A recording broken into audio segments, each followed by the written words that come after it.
मैंने कुरान करीम में एक और आयत भी पढ़ी है, पंजन कसाना वालों, जहन्नमी जहन्नम में, नारे जहन्नम में जल रहे होंगे, जन्नती पूछेंगे, खुदा जाने कैसे पूछेंगे, वही जानता। कुरान ने नकल किया अलबत्ता उनके सवाल को, फी जन्नाती यतसालून, जन्नत में जन्नती पूछेंगे जलने वालों से, वो पूछेंगे मा सलककुम फी सकर, इत्थे क्यों सड़दे पे हो? वो कहेंगे लम नकु मिनल मुसल्लीन, बेनमाजी थे, नमाज नहीं पढ़ते थे, सारी उम्र आदि बेनमाजी नहीं रहे, तौबा नहीं की, नमाजें शुरू नहीं की, हत्ता अतानल यकीन,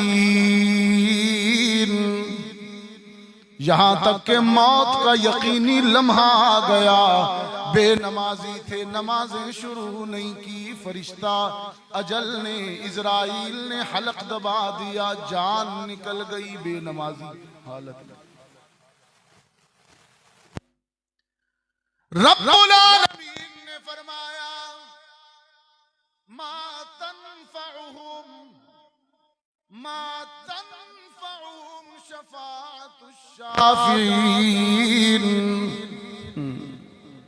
आज हशर की तलखी में मोहम्मद अरबी भी सिफारिश करेंगे उम्मत की, कुरान भी सिफारिश करेगा कुरान पढ़ने वालों की, शहीद भी सिफारिश करेगा, बूढ़े वालिदैन भी शफाअत करेंगे, लेकिन वो बेनमाजी जिसने मौत तक नमाजें एहतिमाम से पढ़नी शुरू नहीं की, तौबा नहीं की, आज हशर के दिन तो रसूल की शफाअत से भी महरूम रहेगा, कुरान की शफाअत से भी महरूम रहेगा।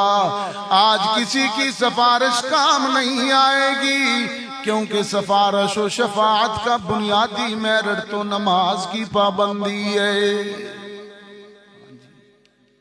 अपनी नस्लों को बताइए, कुरान पढ़ें, नमाज के करीब हो जाएं, ताकि बेहयाई कैरेक्टर साफ हो जाए।